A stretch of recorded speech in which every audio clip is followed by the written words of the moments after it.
that, sir, this bill was introduced in the House by the then Labour Minister Sri K.V. Raghunatha Reddy. I was also present at that time in the House. After a period of 9 long years, this bill has now come from the cold storage. It shows how powerful the plantation lobby in the country is. Even though after so much of this bill has now been brought, I support this bill. In the name of a more comprehensive measure, I do not agree that this bill should be postponed or that it should be again referred to a joint committee. Some such proposal was there. I do not agree to that. Though it is not adequate and some improvement from that point of view of workers is needed. I do not agree that we should postpone passing it. For example, it has been suggested that the acreage limit should be brought down to 5 hectares to cover more plantations in the south, especially in Kerala, Karnataka, and other southern states.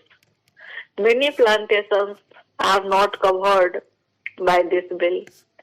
I would request the minister to carefully examine this thing. In North India and some other places, tea plantation is on a large scale. But in the case of rubber, cardamom, and coffee, it is 5 hectares. This is on the high side. I request the Honorable Minister to reduce the acreage limit to 2.5 hectares for coffee and rubber and cardamom. Our friend was talking about socialism, socialist society, democratic socialism, and so many other things. I earnestly request him to consider my suggestion, and that is whether the government is prepared to nationalize the tea industry. Sir, some 8 years ago in the Kerala Assembly, all the parties, including Congress Party, unanimously recommended to the central government for the takeover of the tea industry. In Kerala, tea plantation is owned by British monopolies.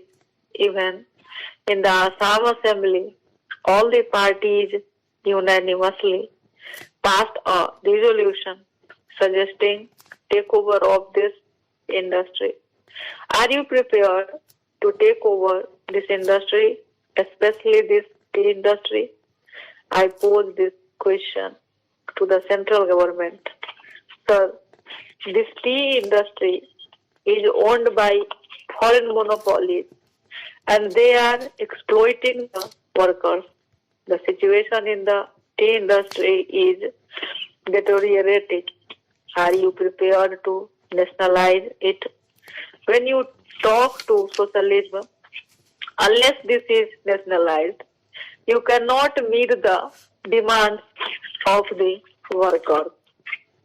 Sir, how unfortunate for this country, predominantly agricultural, that the meaning of plantations in this bill has been stressed to include coconut gardens, apple, pineapple, cashew nut, and banana plantation farms.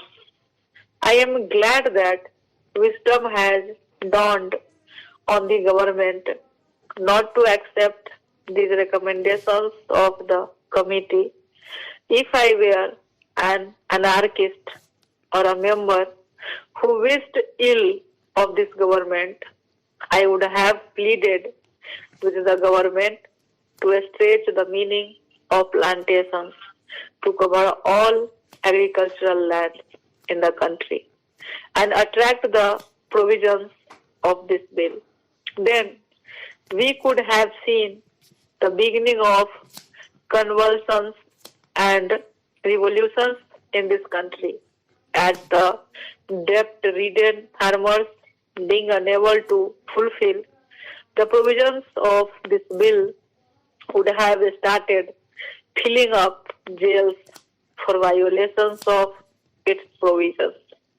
Sir, I would take this opportunity to appeal to the Prime Minister to treat agriculture as an industry and treat agriculturists like the urban citizens and treat the farm holdings in the same way as they treat the factories and industries.